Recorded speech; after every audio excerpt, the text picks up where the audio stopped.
All right, what's going on, everybody? We have John MacFarland here of MacFarland Painting. We are going to be doing a quick recap of our series together, Systems Beats Fear, as well as doing a Q&A for all of you who have questions about this series, anything maybe we didn't cover, you wish we had covered more, and how maybe it applies to your specific painting company or specific situation.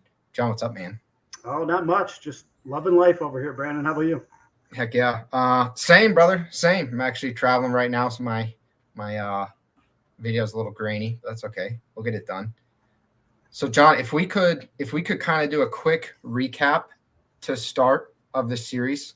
Some people tuning in will have watched it. Maybe some people tuning in won't have watched it, in which case they'll go back. But I'll kind of quickly just run through the series just to get everyone caught up. So 5 episode series. In episode 1, John talked about team pay philosophy. So, John, you approach that pretty differently. So I do want to touch on that some live because I think people are going to have questions about that and how it sets the stage for accountability. Episode 2, you covered the growth sticking points that you experienced along the journey at MacFarland Painting, which is important because a lot of times those aren't obvious where they're going to occur for people. Episode 3, deep dived into systems, so office and sales systems. Episode 4, we discussed the systems you use in your operations management and out in the field and how those work. And then final episode, meetings is the one you were dying to get to the whole time. Yeah, Meetings, make them productive. People hate meetings, man. They do. They do. They hate bad meetings. They don't know what they're missing. Yeah.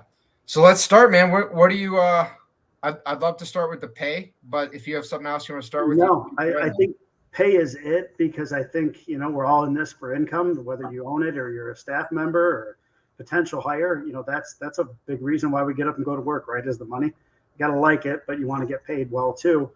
And for us, the main thing about us that's different than a lot of other painting companies is we pay a percentage.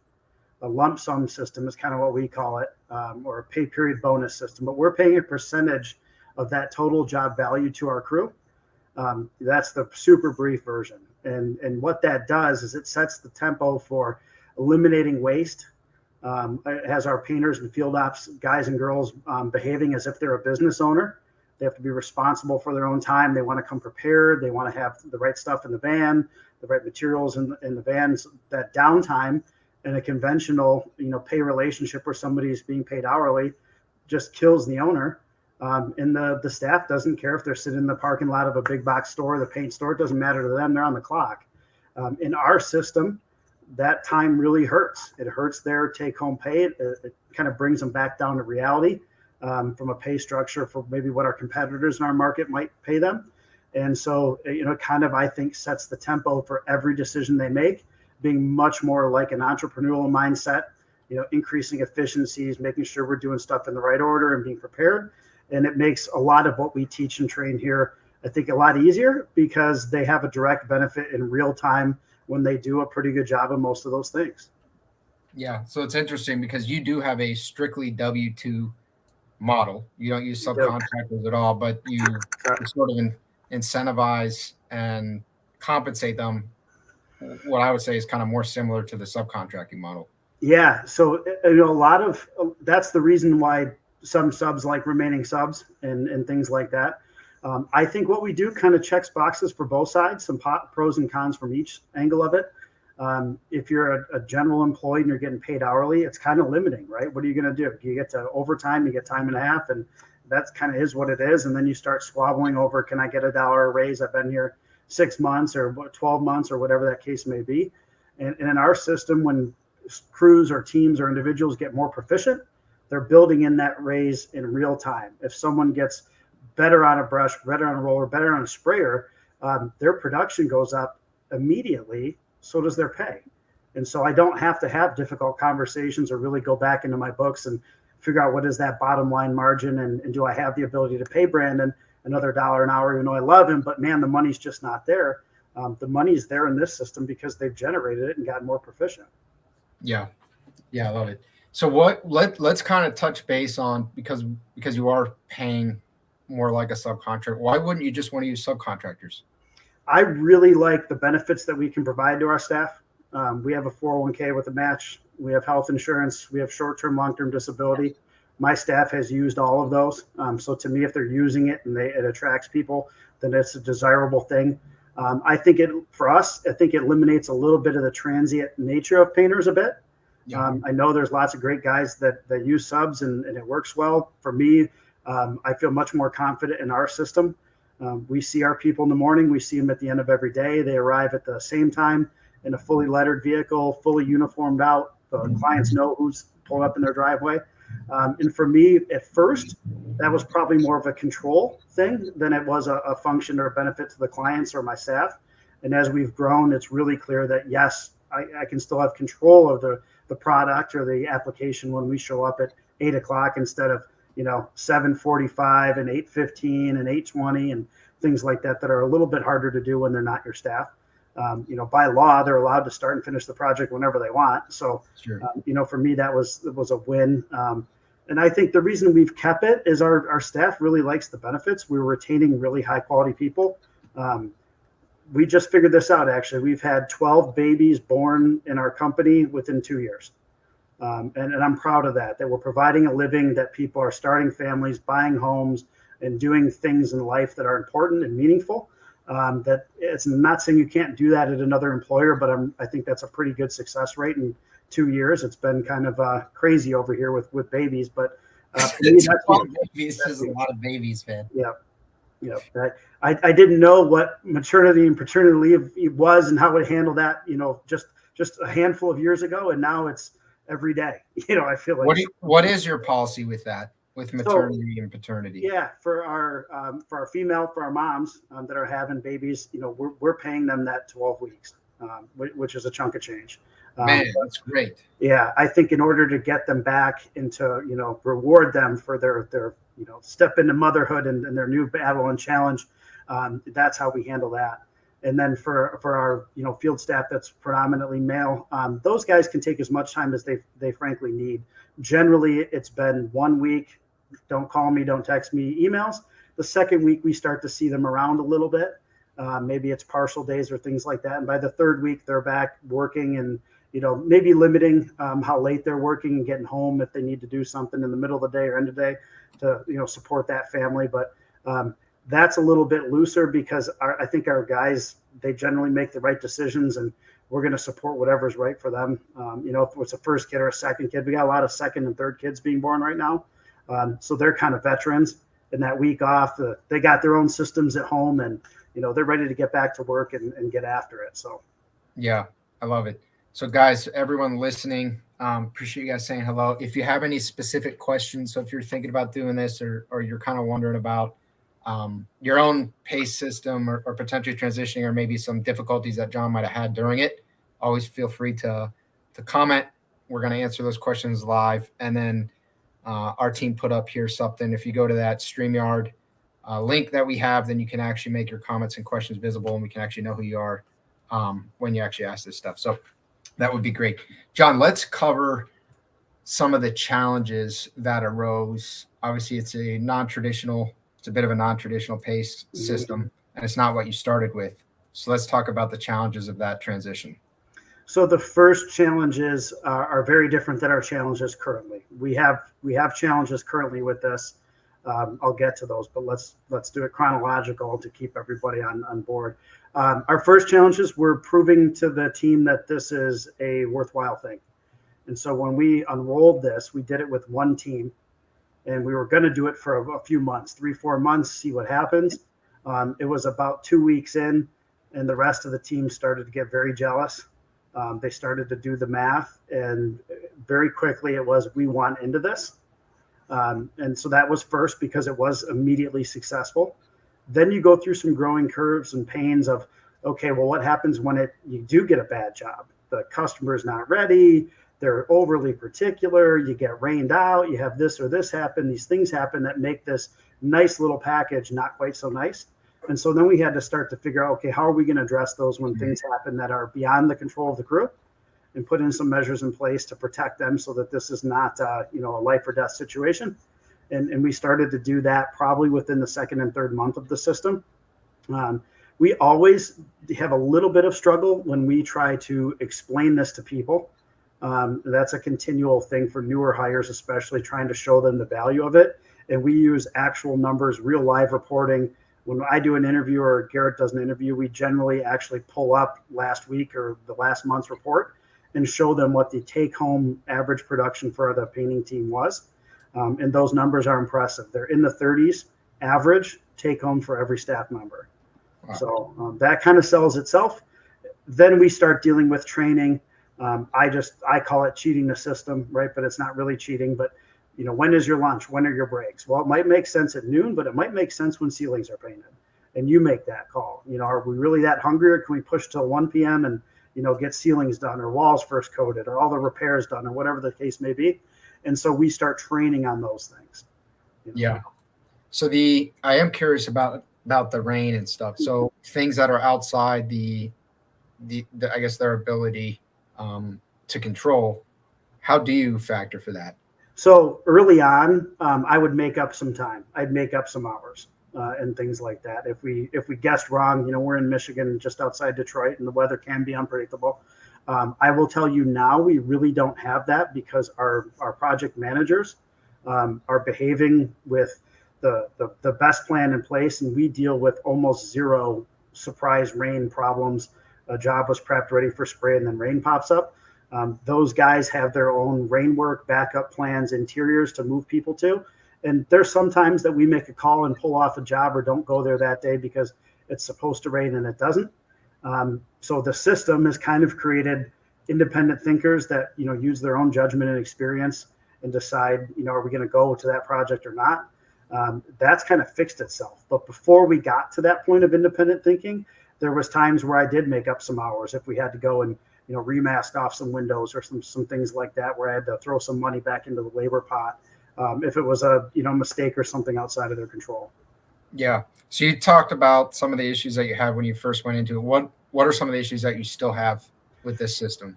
The issue we have now, and this we talk about it almost every week, we've kind of created monsters a little bit with our field staff. They're very analytical over sales numbers.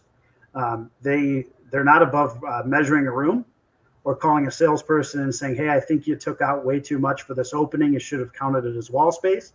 I would say most of our mid-level field staff would be pretty well-trained estimators for most painting companies because they're working this backwards. Their pay is based on a quote being fair and accurate. And so if it says 32 door sides and there's 36 to paint, they're going to call timeout and say, hey, where are these 4 at and how did they get missed? So I feel at times we get a little hyper analytical with that stuff. They get a little too in the weeds, which is a great problem to have. But we continually train on how much time is worth solving this. And, should we just paint the door sides that the client thought were going to be done? Is this a hill we want to die on? And I think we've made some pretty good headway in the past 12 months where now those issues are not coming up as if there's some substantial, shortage. It's this job is 10,000 or 12,000. Just do it. You can tell the homeowner you did them for free and you're a great guy, and your walkthrough is easier. And that may be better off than the few bucks we're going to charge them for those door sides.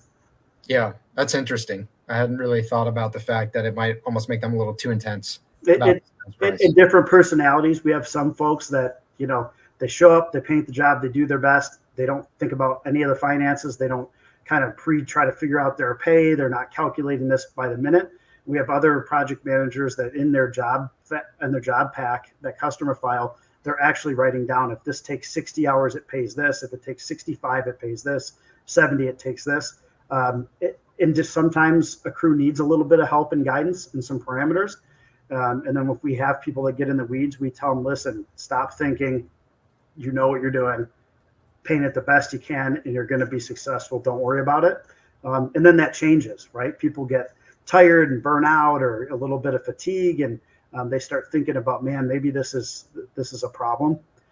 We really preach, you have to control what you can control. And if the client satisfaction box gets checked and you do the right stuff, and the employee's success is a problem, there's a problem with pay. Oftentimes I will tell guys, don't talk to that person about that, primer coat that we didn't know it needed. Do it, come back. You want to bill me a couple hours, I'll throw it on the additions. It's not the end of the world. And there's probably more often than not, that's our solution. Keep it as quoted to the customer. if there was a misstep from a sales perspective or process, we'll eat that on the back end and be better for it next time. Yeah. Yeah, I love it. So Sean Crum says, sounds like you're paving the way for an effective piece rate for painters. So nice comment from Sean. So so you guys have that system pretty well set up. Can be a little bit too intense with the measurement, but it sounds like you guys overall have it pretty under control. Do you guys ever run discounts, promotions? Is your team sort of against that now because of this? How does that work? So they had been historically, yeah, they would be against it. And then we dealt with this battle. Well, do you pay them retail or do you pay them sale? Is the crew eating that discount or not? And the answer is both. It depends on the time of year. We really only discount stuff in our off season in the winter. And so generally when we run a promotion, we have buy-in from the team that they're good doing it for that discount. Because otherwise my margins actually get flipped quite quickly because we're paying the same labor rate for a chunk less. And that can throw the books out of whack a little bit. So I will tell you, our project managers actually come up with almost all of our promotions by themselves on what they think is going to resonate, what they think they can, withstand financially and still be fine. A 10% discount to keep everybody working in the winter is not a big deal at all, for anybody here. Yeah. Okay. So I want to go out a little outside the chronological order of our episodes and go directly to meetings, because I know that's something you're really passionate about, and it does factor into this pay system because you don't pay people for meetings. Let's talk about your meeting structure. Yeah, so it's not like they're on the clock for their meetings, except for new hires, right? The series of new hire meetings, onboarding stuff, that's paid time. But our staff that's been here, I think that's what makes our meetings good, is technically you better walk out of that. If it's a half an hour, you better have learned or done something or helped people that's going to save 2, 3, 4 times that, or there's no point in sitting down together. And so that starts kind of that model of meetings. We want everybody to come in thinking, okay, if we don't need to be here for an hour, unless we're just telling jokes and goofing off, let's make this as quick as can and get out of here. But I think it increases the level of content when, you can pay me to sit here just like I was sitting at the store. I don't care. This is part of my job, I guess. Or are you really learning and doing things that are going to make you more money in real time, make you a better person and more efficient, or whatever the case may be? Yeah, I love it. So the meetings, you're not the only one who's worried about the productivity of the meetings, wasting time. Everyone at that point is worried about it. I think I'm more worried about than they are. Honestly, I think, they like being together and they like the team dynamic, even if it's, 2 project managers that are kind of next to each other. They have really good camaraderie and they're sharing, hey, my guys experienced this with this product. Anyone seen this? This seemed a little weird. This was our solution. What would you do in this circumstance? And so there's some of that peer review that happens real time that I think rounds out their skill set, where they don't mind. I mean, we had one this morning with the project managers and I left after an hour. They were in there for another hour. I don't know what they were talking about, but it was actual work stuff. It wasn't like they were goofing around. And for them, I think that proves the importance of them, because that's taken away from their time to schedule their projects, call customers, order material. So, they really go after, like, can we help each other solve some problems, maybe shave off some learning curve, a guy that maybe has some more experience with something. We just dealt with this. We had a kind of a hot stretch here. So, adding in flow trawl to exterior paint and how much and when and why, and, some of the problems that could create, they self-policed and did that roundtable and then sent a follow-up with kind of, here's an update to the process on flow trawl. That's great. So yeah, one of the things you mentioned that I think is really interesting is you hadn't planned for things like rain, things that sort of fall outside their control. Anytime you make, at least in my experience, anytime you really make a change in your business, you tend to suffer or have to deal with maybe unexpected ramifications or sort of try to figure things out. So this compensation switch was a pretty big one. You got your team on board. There was a little bit of a transition there. How has it impacted your hiring process? How has it impacted your retention? How has it impacted the way you actually gain new employees? So for us, it'd be hard because I'm not measuring against the retention with the control, right? So I do think it helps us retain people. I know that it helps us attract the right people. Because when we bring this up in the interview, we give them an overview of the system and kind of how it works, because it's critical. People that lean into that eyes light up, they get a little excited. I'm familiar with that. That sounds right up my alley. Culturally, they're going to fit in. Guys that say, hey, I just kind of like to clock in and clock out, and I like to know when I'm getting paid and things like that, might be fantastic people, but culturally they could get eaten alive in our facility here, because we're looking for teammates and do this as a group, and everybody carry their weight, and that can be perceived as just kind of a clock puncher in our world. Sure. And so those are people, we've had some great ones that we may do a trial and say, hey, I think you're good. I just don't know that this is right. It's not for everybody. When we do an on-site trial day with a new hire, we tell them there's no harm in you saying, you know what, I like you guys, you sound great, but culturally, I just don't think this is my home. I'd rather know that at day one than day 45. So sure, for new hires especially, we see a real, and I almost wish we could videotape it. The people that have been here for a while, I wish I had their interview on tape, because I remember that they leaned in and said, whoa, explain to me, how does this work? Can you show me, and that stuff? And it's like, got it. They're going to understand this. Yeah. I feel like you need to like have like a lie detector kind of thing, or like measuring all their vitals. If it's really pumped up, it's like, okay, they're going to be great. If they're kind of shying away, or the fear center's activated, then maybe they're not. Yeah. Because we're going to ask them, it's going to stress them out. It's nothing against them, but I mean, if we start to say, hey, that going to the store cost you $30 out of your pocket if you take an hour to do it, that's stressful if you're not organized, and that's fine. There's other places that'll be glad to have those people, and they should be there. Sure. Yeah. Maybe more of a steady Eddie approach. Mm-hmm. Do you hire people who either run their own business and they're part-time, or maybe historically they had run it? Because that to me seems like the kind of person who might be attracted to this pace. We have a lot of those. My operations manager owned his own business. I have 2 salespeople that own their own businesses. And I think the appeal to here now, being over 60 staff, is we take a lot of those pain points away of growth. And, do you have the stomach and the fortitude to grow through that, getting yourself off job sites, like a lot of the people you talk with day to day, hiring that office staff, hiring that salesperson, like, is that really what's important to you? Or what do you like about this? If you like selling and just you own your own business, maybe you could do that here. And what we've provided for those people that have kind of folded up shop or come on board is a much more better work-life family balance. Our business cards don't have anyone's cell phone number on them, not one. 5 o'clock, the phones in the office go dead. They go right to voicemail. Sometimes sales guys and people will return an email after hours, but it's not my expectation. That's almost unheard of in our business, especially in peak season. If you're a 1 or 2 or 3 person show, you're working, painting, and then doing quotes in the evening. I did it. We all did it. It's not fun. And there's a better way to do it. I think you're kind of hopping on a team that's a little bit more set up, where we can put people in specialized roles and have them do what they do really well and be happier for it.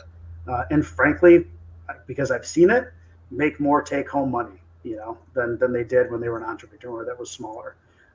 And you can build it and do it, but that's why I started with your heart really has to be in it, that what is your end game? And then I think you build the model around what gets you there. Yeah. No, the entrepreneurial route, at least early on, is not the most lucrative of routes. Sometimes you're actually losing money, paying for the ability to work all the time. And I've had a couple guys that were great guys that left me and wanted to start their own thing. And I know where they're at 2, 3, 4 years later, and they're generally happy, or at least that's what they tell me.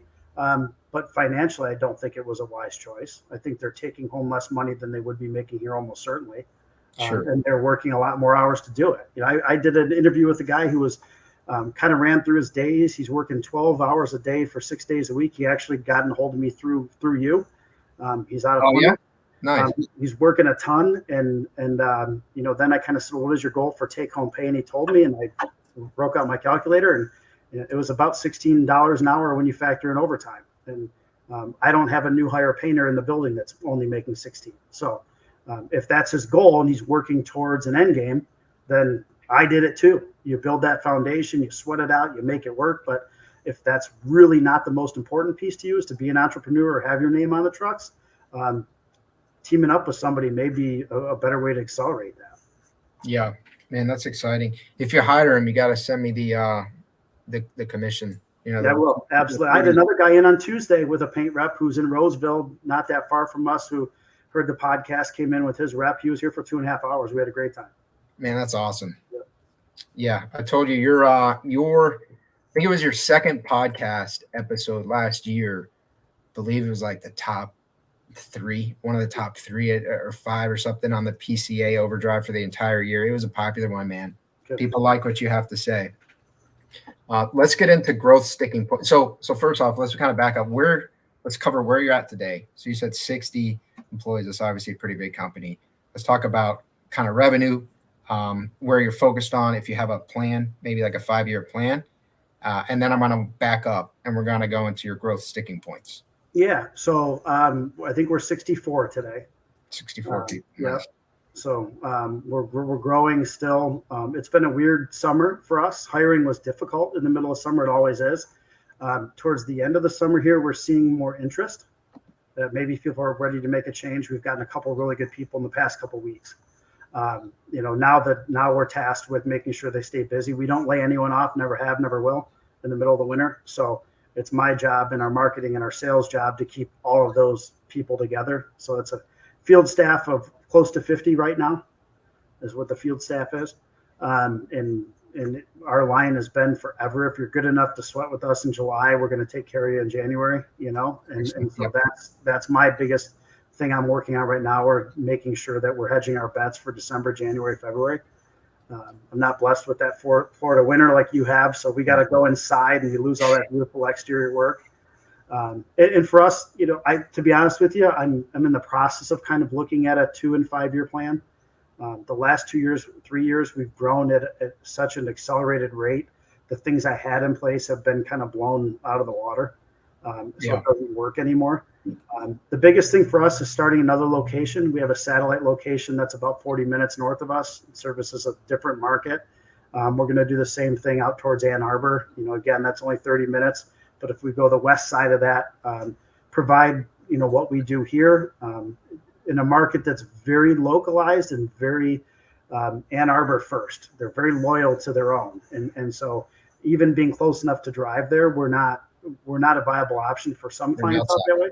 They want people in the neighborhood, so to speak. So that's the next step. That's probably a year or 2 out is to open that up. I would expect in 5 years we have 6 or 7 of those satellite places. Again, the people that we attract, it's nothing against them being here, but I think if we can put them in those positions or hire some people that own their own companies, I think we can give them a little bit of additional ownership to be under the umbrella, but outside of it a little bit and a little further away.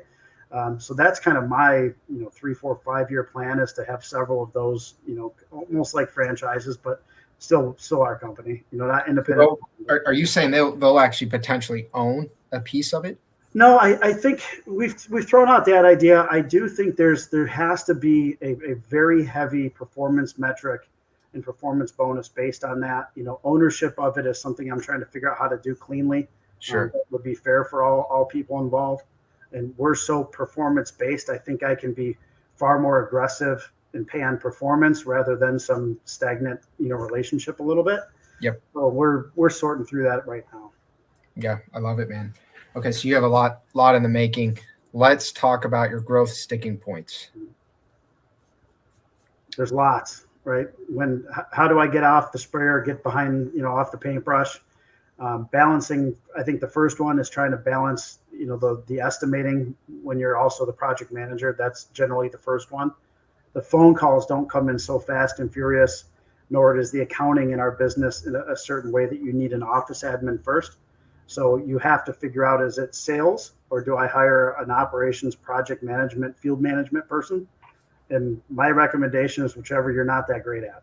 And for me, I was better at operations, field management. So I hired outside sales before I gave up that part of it. It just made sense to me. I think the decision is very personal. Whatever you feel like you're just not as strong on, you fill that gap with somebody else. Interesting. Yeah, one thing I'd always kind of wondered about, I'd love to get your perspective, because I think most painting company owners, as they're growing, I think they usually are going to outsource the project management or sort of the operations first, and they're going to continue to conduct the sales, because I think most people are usually somewhat comfortable with the sales, which is how they sort of get to the point that they can actually afford someone. And one of the things that I had always assumed would be that it would be better to outsource the operations because the sales gets you in front of the prospective customers.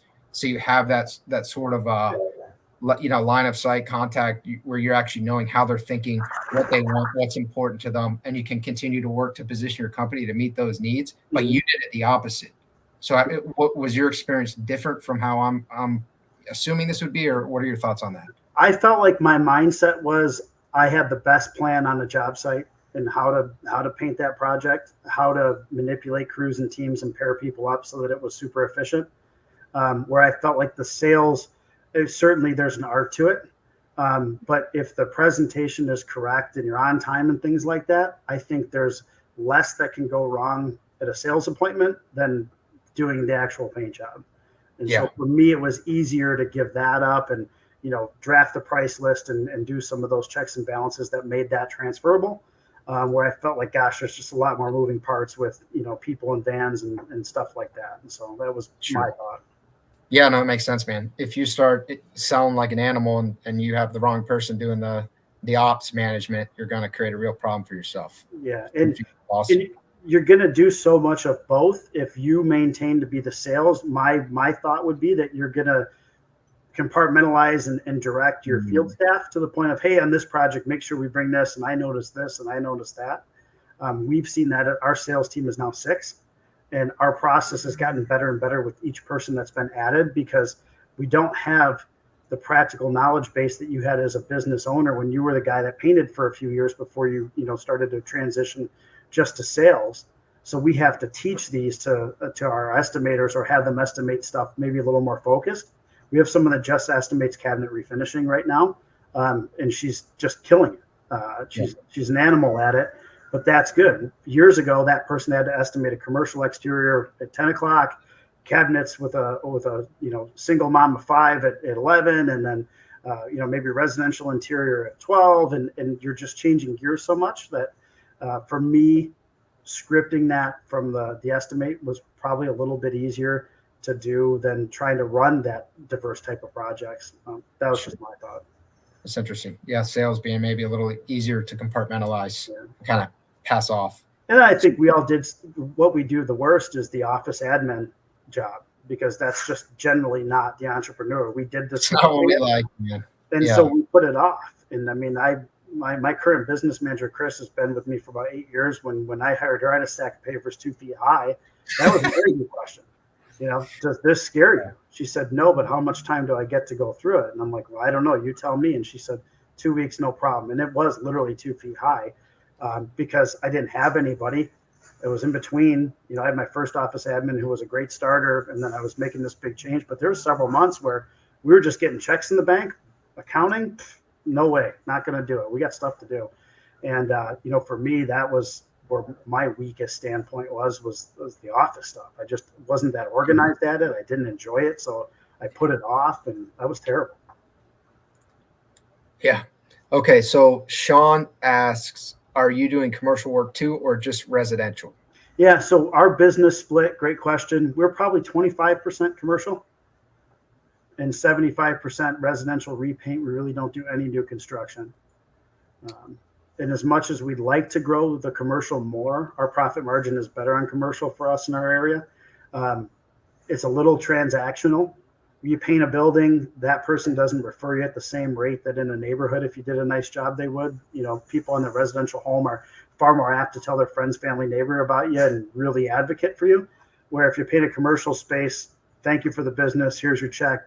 We'll call you in 6 years. Appreciate it. So for us, that's our split. We've been trying like heck the last several years to maybe make commercial more like 30, 35, 40. That the residential just continually, the pace just grows with it. And it's hard for us to catch up. It's a good problem to have, man. Yeah. So someone asks, do you only hire experienced field staff or do you train any inexperienced apprentices? No, we actually have a higher success rate with untrained people with the right attitude than experienced folks. I love young people with the right attitude who have kind of come to the realization that, the Mike Rowe mentality and that the trades are going to be highly valued. And our billable hourly rates are about the same as my attorneys right now. And, there's going to be demand for this that just can't be outsourced. And it's not a second prize. It's not plan B. This is a viable, career for people. And I think those people get in and accelerate faster than somebody with a few years experience. Yeah, I love it. So do you have a set program for basically training them up? It depends. We do. It's very customizable based on the team that they're on. Our cabinet division has a much more regimented because what they do is more cookie cutter day to day. So that's, you start here, you do this for 3-4 months, and then you're going to start to get some time, spraying primer instead of just prep and on box work. And then we'll move you to the HVLP top coats. It's probably 6 months for people. We like them to be utilitarian and be able to do a whole project, but functionally that cabinet division does get a little specialized where people just continually do. We have a couple people that are so fast at taking doors off boxes and removing hardware and getting them back to the shop that it doesn't make sense to have other people do it. They're just like ninjas. With our general field staff, yes, it's pretty regimented. Do I think we do the best job of it? No way. It's definitely an area we are going to improve this year. But we have benchmarks and some performance reviews that is going to coincide with some more specific training on where people are at to get them, a little bit more regimented on what does it look like to grow. The problem is we find people that love heights, don't like heights. A sprayer makes sense to them. They like the artsy side of it, so a brush feels good. They're younger, stronger, and CrossFit, hitting the gym, and they love rolling 18-foot rollers on ceilings because it's their warm up for that workout. And so it's not a one size fits all type of program. Yeah. So let's kind of go a little bit farther down the path in terms of growth sticking points. So you started it, you hired an estimator, you were managing the operations, then you hire your second admin employee. She ended up being phenomenal, second fit and a long-term fit for you. Did you encounter any more growth sticking points after that? About every 6 months, I feel there's something, and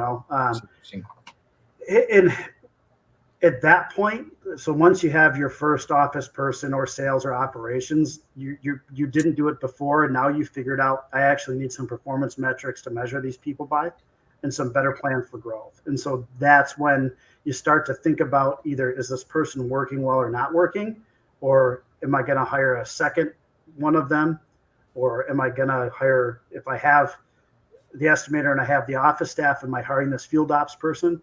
And it's about at that section of growth where you start to, I think, see your first little glimmer of independence. And then it becomes really scary because now I have to have this written down and presented in a way that these people can function day to day and know what their job role is. And holy crap, I don't have any of that. So that's when you start to really write that down. Everything that you did and told people every morning or afternoon or all throughout the day, that's when that you actually have to start having some written down systems and processes to make this so that it's a predictable product. Yeah. So I think that's a really nice segue. So with the systems and processes, would you recommend that you essentially write them all? So obviously as a business owner, you're doing much of this yourself in the very beginning. And so you sit down and write them all. Or do you hire people who are really good and then you ask them to write the SOP in the process? I think you do it either way. From my mind and my abilities, writing that stuff comes kind of natural. So that I did it. If it didn't, or that stressed someone out, then yes, I would lean on part of my field staff to say, okay, help me write this. We call it a curbside report, and it's a very simple 1-page parking vehicles, loading stuff up, lawn sign in place, walk through with homeowner checklist. That I didn't actually write most of it. My first estimator did, because at a previous career, he was a plumbing contractor that did their own sales, right? Those individuals go in, they quote for a water heater replacement, and they have to do this. And he worked for a pretty big outfit. And so he said, hey, I think we need this. This would help standardize that process.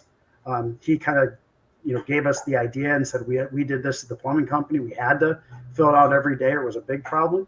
And then I filled it in, but actually kind of the idea to have it or mandating that wasn't mine. Filling it in was something I did good. Changing because I never had a need for it before was something I probably resisted too long.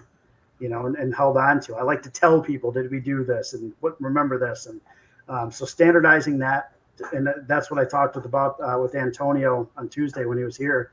That's the first thing I would do. And your first one's going to suck. Everyone knows it. Save a copy. It'll be great to look on 2 years later and laugh at and can you believe this is what we used to do? Write what you think is important or what you feel like you're texting or calling your people about. That's a line item. If you got to tell them or text them or write it down somewhere, boom, it goes on there. Then you start to build out, well, what is properly parked van?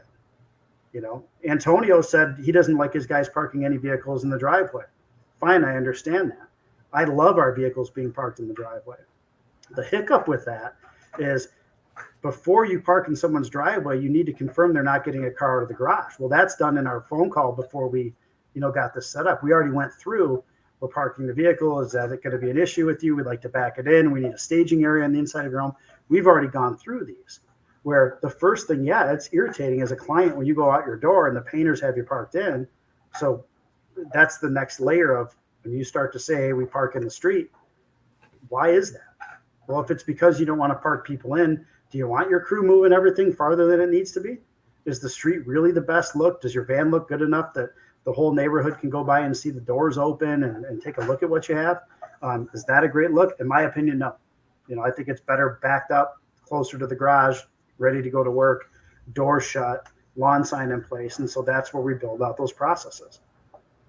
Interesting. So that's you prefer it that way because the interior of the van might not portray the image that you want to be portrayed. And as people are driving by with those doors open, you'd rather be backed into the driveway. Yeah, because even a well-organized van with what we do doesn't look super clean. And they generally have to move stuff to get stuff out. So there's been a drop cloth that's now on the ground right behind the van so they can get other things out. And for me, doing that where we're kind of confining that visually was important. It's one of our biggest sales features when we go through, the customer responsibilities. We tell them, hey, seen your pictures. We know the order. The quote's going to get done. And this is your responsibilities to make this super smooth. Part of that is, can we park in your driveway? We have some people that have said, no big deal, but we're going to ask you. And they say, yeah, absolutely. We say, okay, we're arriving at 8. So if you're not moved by 8, when the crew knocks on your door, the first thing they're going to say, if you need to move a vehicle out, can we do that pretty soon so we can offload our stuff? Painting exteriors, that's generally our staging areas in front of that garage door. That's where we put drops and sprayers and, boxes of tape and all of that stuff. It's less hard on the cement than it is on the grass. And so that's our home base. And if we set that up and they have to pull a car to the driveway to pick Johnny up from soccer, that's a problem. And it's mildly irritating to every client. If we didn't, I think we talked about this. Right now we're doing 44, 45 jobs a week.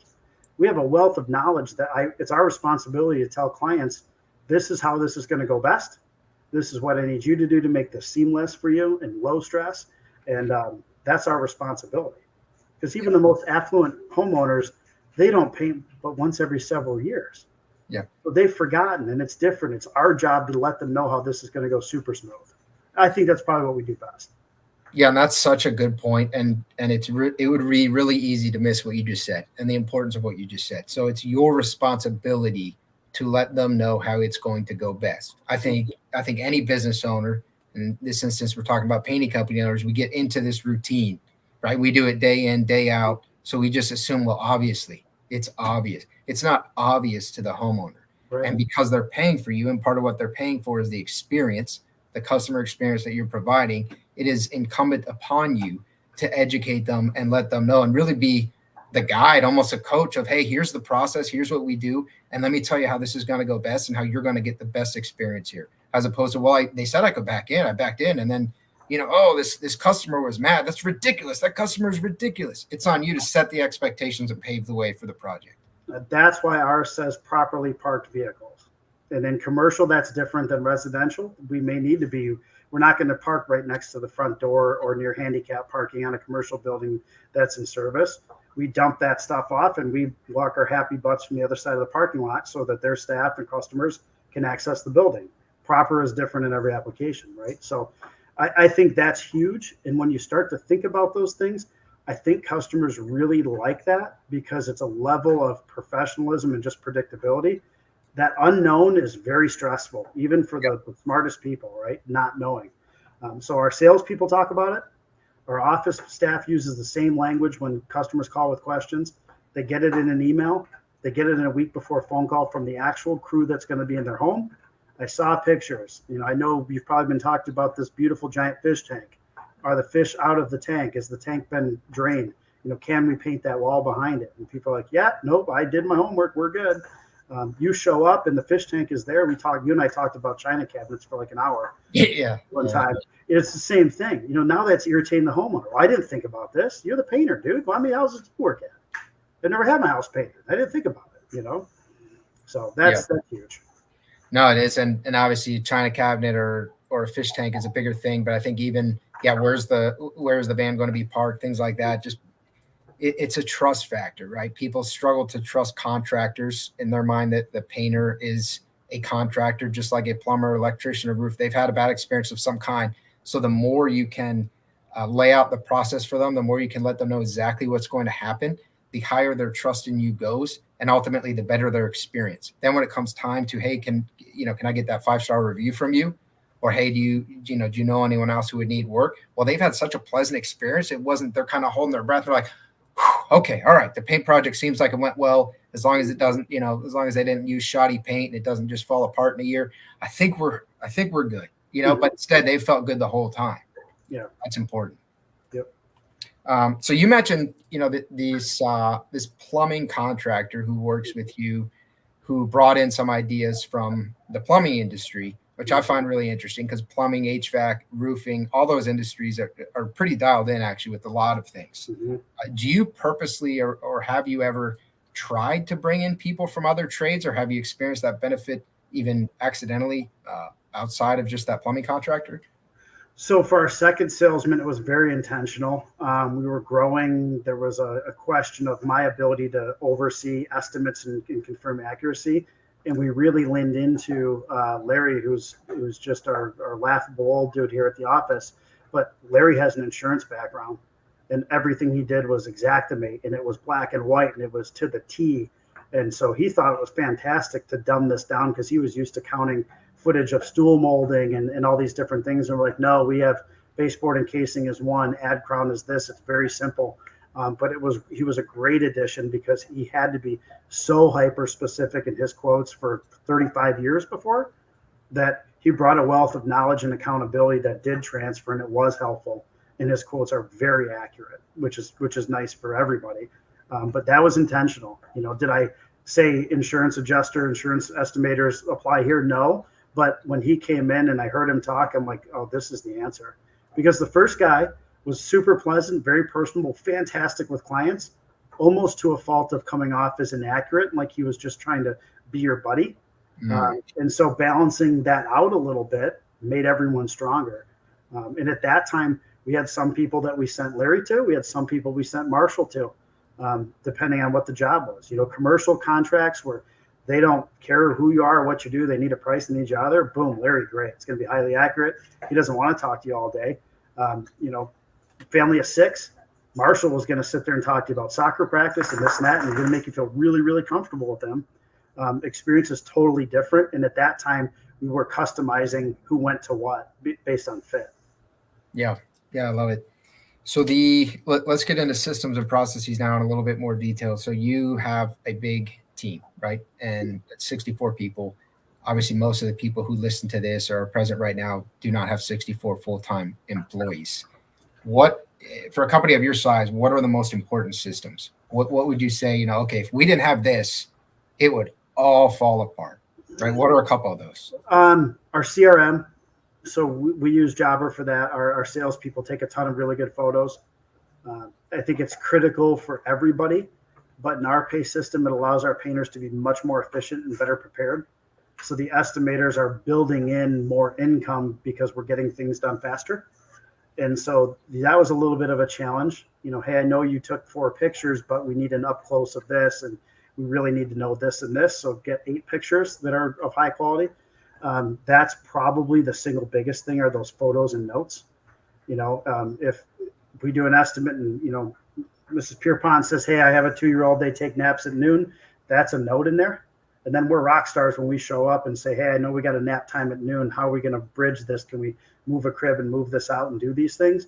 And they're like, holy cow, how did you know that? Well, it was important. Larry put it in your notes. So we know that's going to be your hot button. I'm a father, so we get it. Let's figure this out. They may roll right into, lower zero VOCs and how we're going to do this, or it's the winter and there's going to be some paint over. So we're going to turn your furnace on, fan only, just to circulate and turn this air over so that we're dispersing that quickly. It's not going to be concentrated in the areas we're servicing, and it will dry faster for you without making your house 80 degrees and hotboxing it. People are attracted to that. Like, holy cow, I never thought of that. I know you did. You don't paint. We do. So there you go. Now you know. I think the CRM is a lot of it. I think it all kind of starts with that transfer of information, where if you're a smaller person, I think you'll do yourself a disservice by not getting one of those. Even with 2 or 3 people, I would use that system.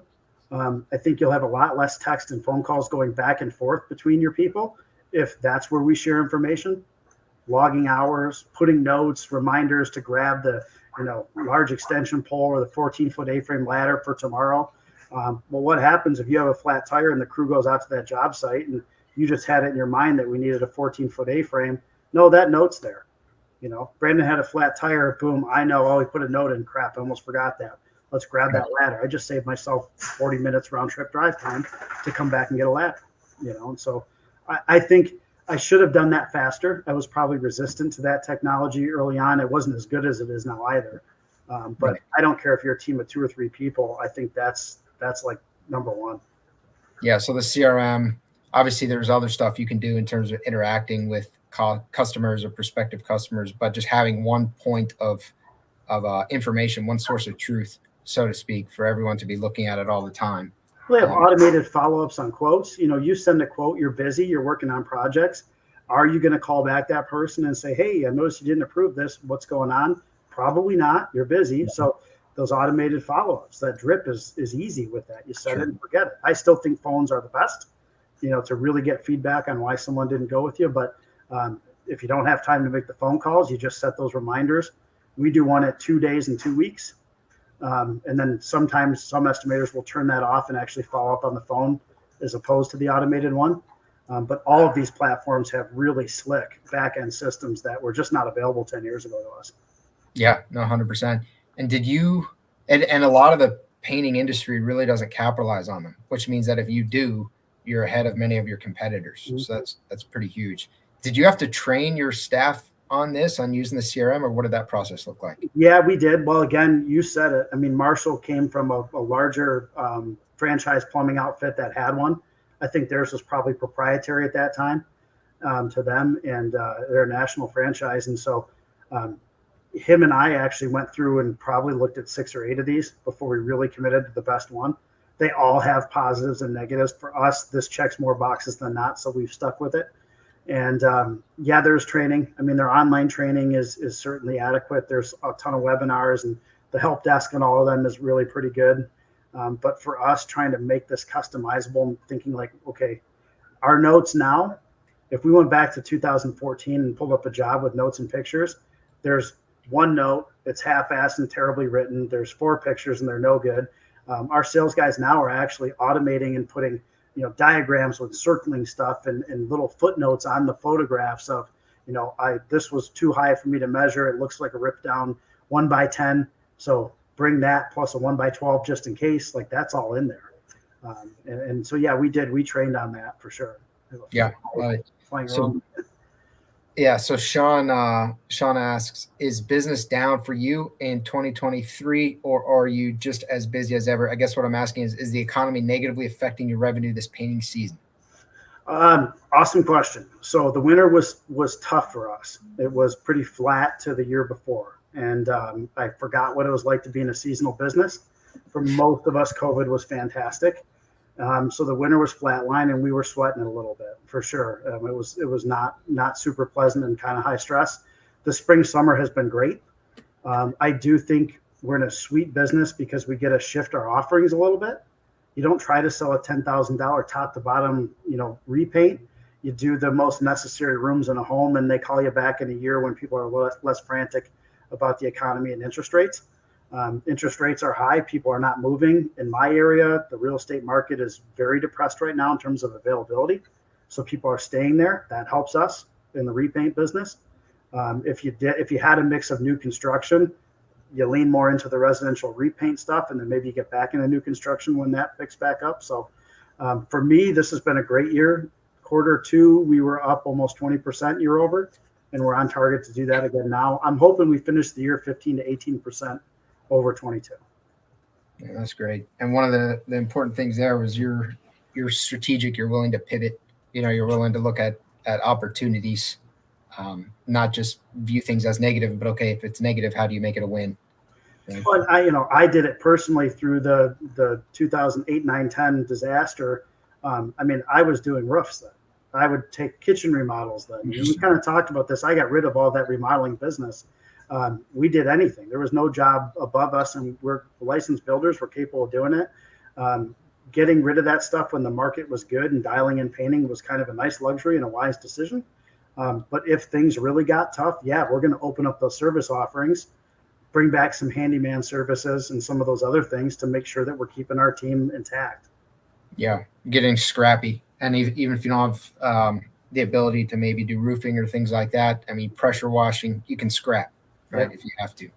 Gutter guards, gutter cleaning. There's guys that kind of are moving to some of those extra offerings that are high value to clients and low cost, really. Great add-ons. You just lean into those more, I think. Yeah, I love it. Be an entrepreneur. Yeah. Right? Entrepreneurs make it work. So we are coming to the wrap up of the hour. I do want to ask you a big question though, John, that we didn't really super cover in this series, but I think it's interesting because you're running a really big company, relatively speaking, in this industry. It's a very big company. So for somebody who's listening to you right now, and they want they want 60 plus people, what is one thing that you would tell them? One kind of North Star that they could focus on that might improve their odds. One of the biggest things that changed for me was understanding you're going to be compensating people at a rate that was probably more than you made 2 years before that. So you want to hire a good estimator, they're going to make 6 figures, and that's going to irritate you because you painted 100 houses and couldn't scratch 6 figures. And I think if you check that at the door and know that there is a windfall for you, sometimes you might hit these weird little plateaus along the way that, your motivation is not to give up, but to work off of those plateaus a little bit, and know that you may have some staff that you may have painters that for a stretch of a summer are making the same income as you. And you're like, God, I could just go back painting and make more money. If that's what you want, that's fine. But you got to work through that. Stay determined, have a vision, and just understand that you have to compensate people enough that you're going to be a magnet. And it took me a little while to get rid of that. I had a grand opening here at this new building in December, and we had 12 or 14 guys that worked with me 10 years ago. And their comment to me was, holy crap, man, I know you talked about this back then. I just didn't really believe it. And they're super proud of where it's come. They're doing different stuff generally. They're not even in the trades. But I think you can have those success stories if you have a vision and are just comfortable being a little uncomfortable with maybe what you're paying some of your staff. There's times where you just got to swallow your ego and be like, man, I'd be making a ton of money if I worked for somebody like myself. I said that when we started Lump Sum. When I was a younger guy, I would have bankrupted someone like myself with this system. But not really, because it's kind of fixed, right? We're all winning at the same relationship. But man, I would have made a ton of money if I would have had a boss like me, and I was in my early 20s with no kids and, like working 6 days a week. It would be a joke. Yeah, man, that is phenomenal advice. The long-term focus of the entrepreneur is always important, being willing to go through what you have to go through. But the plateaus, people really struggle with plateaus. Yeah. They're growing and then they hit this and they're not growing, or maybe they backpedal a little bit and they kind of panic. But just maintaining that sense of calm and that focus. And then when, a painter's maybe making more than you, the business owner, you're supposed to be making the most money. Sometimes you got to eat it, man. And as an entrepreneur, you have to eat it generally for a long time. Yeah. Well, you think that's your job to fix it, right? So you want them to be successful. That's a win. Yeah. Now you just got to fix what are you doing wrong. Maybe you need 3 of them making that kind of income so you can make the income you desire, right? Yeah. It is just that plateau. I got a guy who made a lot more than me. Today was a payday. Made a ton more than me. His paycheck was 12 grand, Brandon. I'm not kidding. 2 weeks. Awesome. It was $12,000. I don't make that, right? I'm not taking that home. My accountant would kill me if that was on my paycheck. Yeah. But these guys worked 14 hours on a Friday and a Saturday to do a commercial building. And in our system, it paid them the average production on that job was $100 an hour to them. Wow. Hey. Oh, yeah. Wow. So he paid his staff $70, his guys $70 an hour, and he made over 200. I don't begrudge him. That's the system. You know, my job is to make myself, and I'm kind of there right now with some people. You know, maybe changing the rules isn't the answer. Getting more people to be successful like him is probably the trigger point or that springboard for me to get to the next level. And I don't, you know, I deal with those same things. It's just, you know, different times you kind of second guess it and you know, get a little bummed about your day and man, what am I doing and why is it stressful? Well, that's what you signed up for. Your job is to fix that. And if you don't like that job, then call one of your competitors you respect and say, hey man, I'm folding up and coming on. How does this look? Call John. Yeah. Call me. Yeah. John, you have anything else you want to add before we wrap up this Q&A? Yeah, and I talked for an hour. You want me on all night? We can do this all Friday night, but I'm going to have to grab a cold beverage and keep going. So, yeah. Well, John, I appreciate you, brother. The series was amazing. I know we've received a ton of positive feedback. Sounds like maybe you even have some team members coming on board from it, which is very exciting. Thank you, man. Thank you for everything. I appreciate the relationship, Brandon. It's always fun. Yep. And everyone, thank you for tuning in. Looking forward to getting feedback on this and talk to you later, John. Thanks.